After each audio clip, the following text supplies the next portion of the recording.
Everybody wants to know, how busy is this hurricane season going to be and how bad? Well, there's a difference because how bad the season is determined by exactly where the storms go.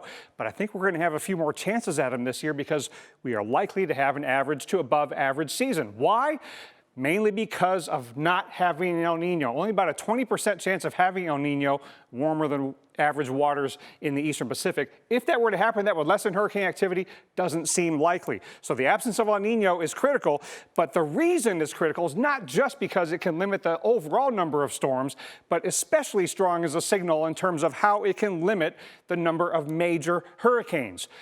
More major hurricanes are typical without El Nino. Look at all these past years where we had an average to above average number of major hurricanes. Most of those years are neutral years or La Nina years.